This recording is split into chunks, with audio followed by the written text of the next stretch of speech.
Hello, আসসালামু আলাইকুম everyone, welcome back to my channel with another latest video. আমি last ভিডিওতে আপনাদের বলেছিলাম যে আমি একটি বিওম শিট সম্পর্কে আপনাদের আইডিয়া দিব আজকের এই ভিডিওতে। তো বিওম শিটের ফুল মিনিং হচ্ছে বিল অফ ম্যাটেরিয়াল। যারা অ্যাপারেল মার্চেন্ডাইজিং এর সাথে জড়িত তাদের জন্য এটা খুবই গুরুত্বপূর্ণ একটা জিনিস, স্পেশালি যারা ফ্যাক্টরিতে মার্চেন্ডাইজিং করছেন তাদের জন্য তো অত্যাবশ্যকীয় একটা বিষয়। তো জেনারেলি যেটা করে আমরা যারা যারা মার্চেন্ডাইজার আছি তারা একটা নর্মাল একটা বিওম শিট তৈরি করি, যে বিওম শিটটা শুধু একটা শিট প্রিন্ট দিয়ে, একটা স্কেল ওয়াইজ শিট প্রিন্ট দিয়ে আমরা সেটার উপরে কাজ করতে থাকি। কিন্তু ইন্টারঅ্যাকচুয়াল ভাবে আমরা চিন্তা করি না যে এই বিওম শিটটা বা এই এক্সেল শিটটা যদি আমি আমার মতো করে তৈরি করি, এটা থেকে আমি অপারেশন ম্যানেজ করতে পারি। ফর এক্সাম্পল, আপনাদের সামনে এখন স্ক্রিনে একটা টেবিল রয়েছে।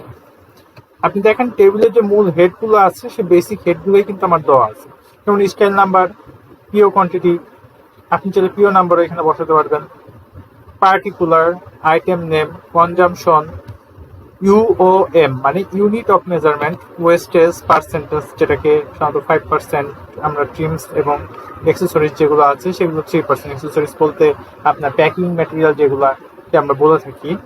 তারপর অ্যাক্সেসরিজ সাপ্লায়ার নেম, রেটটা হচ্ছে কি আপনার ইউনিট অফ মেজারমেন্ট, এটা দিলেও চলে না দিলেও চলে, required quantity, store receive quantity, status.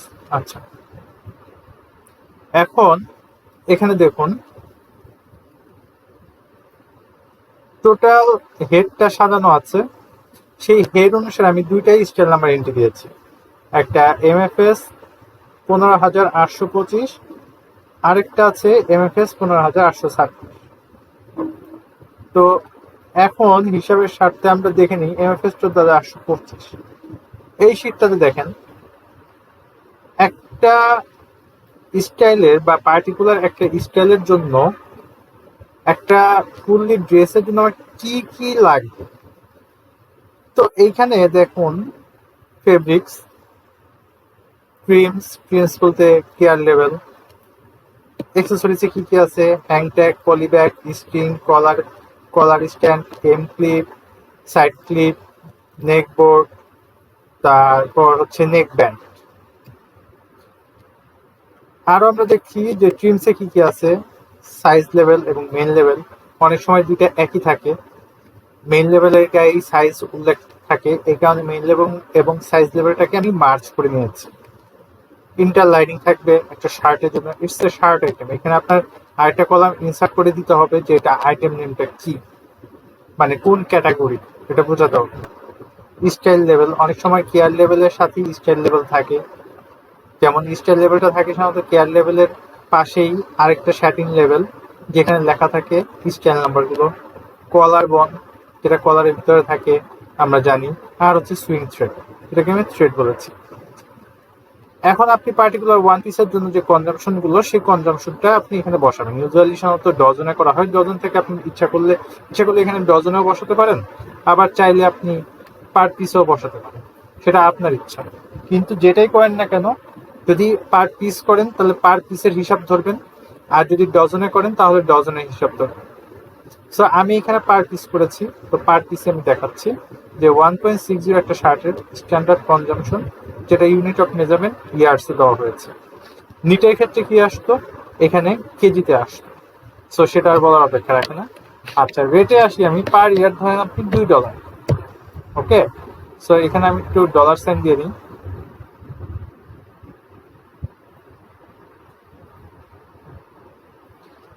তারপর আসেন কেয়ার লেভেল। কেয়ার লেভেল হচ্ছে গিয়ে এক পিস ওয়েস্টেজ সহ ধরা হয়েছে। এখানে কেয়ার লেভেল যদি আমাদের সাধারণত কেয়ার লেভেল নেয় কত, 4 সেন্ট করে ধরা হয়।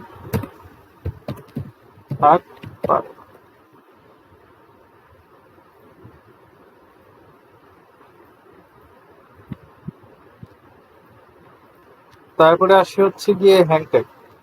হ্যাংটেক আমাদের এখানে, আমি যে বাইরে হ্যাংটেকটা ইউজ করি এখানে এটা 35 সেন্ট আর ডজন, তার মানে 3 সেন্ট করে। পলিব্যাগ আমার কাছ থেকে নিচ্ছে, আমি যে বাইরে সেটাই আমি ধরি 0.45। বা আপনি ধরতে পারেন যে স্ট্যান্ডার্ড একটা মেজারমেন্ট ধরেন ইকুয়াল 0.45 ভাগ 12 স্ট্রিং ধরেন সেরি 0.001 সেন্ট, তারপর কলার স্ট্যান্ড সেম ধরেন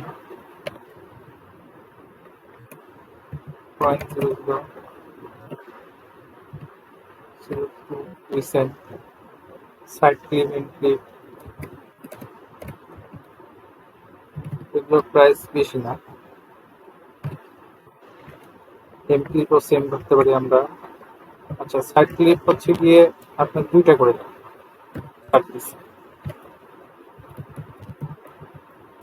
নেকবোর্ড সেম প্রাইস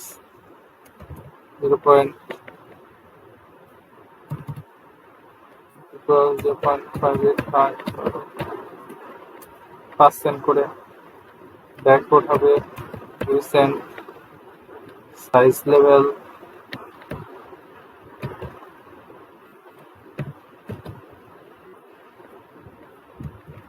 সবগুলো একই।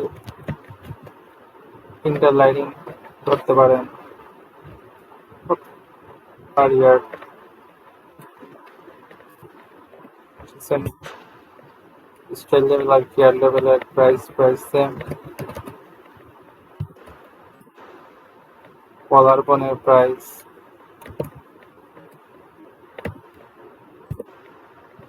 সুইং থ্রেডের পার হচ্ছে কি আপনার 45 সেন্ট।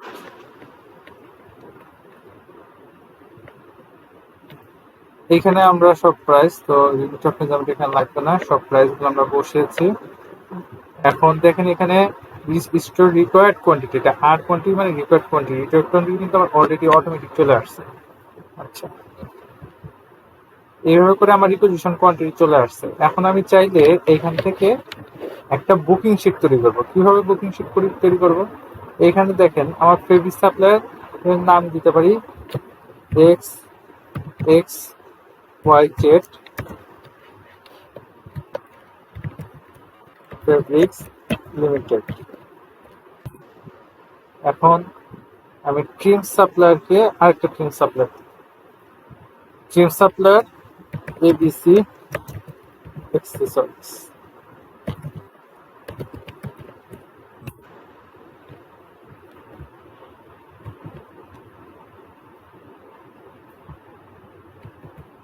আমি এবিসি এক্সেসরিজ এর ট্রিম সাপ্লায়ার দিলাম। এখন এক্সেসরিজ সাপ্লায়ারের নাম দিতে পারি ও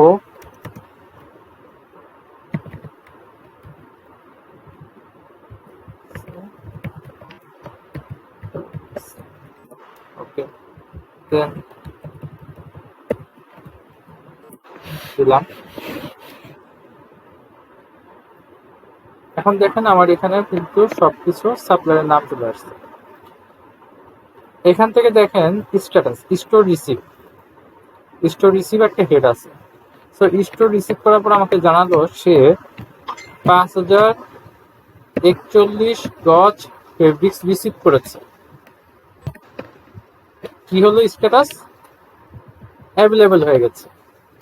এইখানে একটা মজার জিনিস দেখেন, আমি এখানে একটা ছোট্ট খুবই সিম্পল একটা ফর্মুলা ইউজ করেছি। সেই ফর্মুলাটা হচ্ছে ইফ ফর্মুলা দিয়ে আমি এখানে সুন্দর করে আপনাকে দেখিয়েছি যে দেখুন ইকুয়াল টু ইফ যদি K4 5040 যদি আপনার 4000 মানে L4 মানে 5040টা যদি রিকোয়ার্ড কোয়ান্টিটি যদি হয়ে থাকে, L4 স্টোর রিসিভ 5040 এর বেশি করলে তখন এটা কি হবে? অ্যাভেলেবেল হবে। মানে এই কন্ডিশনটা যদি আপনার মূল ফ্রেমের সাথে লজিক্যাল টেস্টের সাথে মিলে যায়, দেন আমার এই জিনিসটা ট্রু মানে অ্যাভেলেবল দেখাচ্ছে। যেহেতু আমি চেয়েছি কি যে 5040 থেকে যদি স্টোর রিসিভ কোয়ান্টিটি 5040 বেশি হয় তখন আমাকে এটা স্ট্যাটাস দেখাবে অ্যাভেলেবল। আর যদি এর থেকে 1 গজ কম থাকে বা 0.001 যদি কম থাকে তখন এটা দেখাবে কি not available. Got it? Okay. তো এখানে দেখুন অ্যাভেলেবল। এখন আমি যেটা বললাম যে 5040 গজ থেকে যদি 1 গজ কম থাকে, 5039 যদি আমি এখানে লিখি নট অ্যাভেলেবল, রাইট? তো এটা আমার অ্যাভেলেবল চলে আসে। এখন আমি সমস্ত জিনিস এইভাবে করে এন্ট্রি দিই। এন্ট্রি দেওয়ার পরে আমার এখানে একটা স্ট্যাটাস জেনারেট হবে। কিভাবে জেনারেট হবে? আমি এটাকে সুন্দর করে পিভটে নিব। পিভট টেবিল সম্পর্কে আমার একটি লাস্ট ভিডিও দেওয়া আছে, বা আমার এই চ্যানেলের মধ্যে একটা পিভট টেবিল নিয়ে ভিডিও দেওয়া আছে। যারা পিভট টেবিল সম্পর্কে জানেন না, তারা, আমি তাদের রিকোয়েস্ট করবো কাইন্ডলি আমার ওই ভিডিওটা দেখতে। আমি এখানে এখন পিভট টেবিলে চলে যাচ্ছি। পিভট টেবিলে আমি নিউ ওয়ার্কশিট নিচ্ছি। নিউ ওয়ার্কশিটে নেওয়ার পরে আমি কি চাচ্ছি, যে ফার্স্টে আমি দেখতে চাচ্ছি যে আমার অ্যাভেলেবিলিটি কি। অ্যাভেলেবিলিটি যে স্ট্যান্ড নাম্বার আমি এখানে দিলাম। এখন স্ট্যাটাসটা আমি কলামে দিব। আবার এই স্ট্যাটাসটা আমি আবার ভ্যালুতে আনব। দেখো আমার এখানে কি দেখাচ্ছে যে একটা মিনিট, এটা 25, যেহেতু আমি 25 নিয়ে কাজ করছি, 25-এর হিসাবটা দেখাই। অ্যাভেলেবল অনলি একটা ম্যাটেরিয়াল, আর বাকি 18টা ম্যাটেরিয়ালই আনঅ্যাভেলেবল, নট অ্যাভেলেবল। সো এখন কি দেখাচ্ছে, আমার এই যে 18টা নট অ্যাভেলেবল দেখাচ্ছে, দ্যাট মিনস আমি এইগুলো এখন পর্যন্ত পাই নাই। অ্যাক্সেসরিজ হইতে পারে বা ফেব্রিক্স হইতে পারে, বা এক কথায় যদি বলতে হয়, প্রোডাকশন স্টার্ট করার জন্য যে র মেটেরিয়ালস দরকার, সেই র মেটেরিয়ালস এখনো পেন্ডিং আছে। তো আমি এখানে প্রোডাকশন এখন স্টার্ট করতে পারবো। তো আমি আপনাদেরকে আজকে এই ইফ ফর্মুলাটাই মূলত দেখাতে চেয়েছিলাম, যে ইফ ফর্মুলার সাথে এই এক্সেল শিটটা আমাদের মার্চেন্ডাইজিং এর সাথে কিভাবে কানেক্ট হচ্ছে। নেক্সট ভিডিওতে আমি আপনাদেরকে অপারেশন ডায়াগ্রামটা দেখাবো, যে আপনি এই টোটাল এক্সেল শিট থেকেই আপনি বুকিং দিতে পারবেন, আপনি এখান থেকে আপনার প্রোডাকশন প্ল্যানিং করতে পারবেন, আপনার ডেডলাইন অনুসারে কয় তারিখে মাল সুইং এ ঢুকবে, কয় তারিখে আউটপুট হবে, কিভাবে হবে, সকল প্ল্যানিং এই একটা এক্সেল শিট থেকে আপনি তৈরি করতে পারবেন। সো এই ভিডিওটা দেখবেন, কমেন্ট করবেন, এবং নেক্সট ভিডিওর জন্য অবশ্যই সাবস্ক্রাইব করবেন। সেই পর্যন্ত সকলে ভালো থাকবেন। আল্লাহ হাফিজ।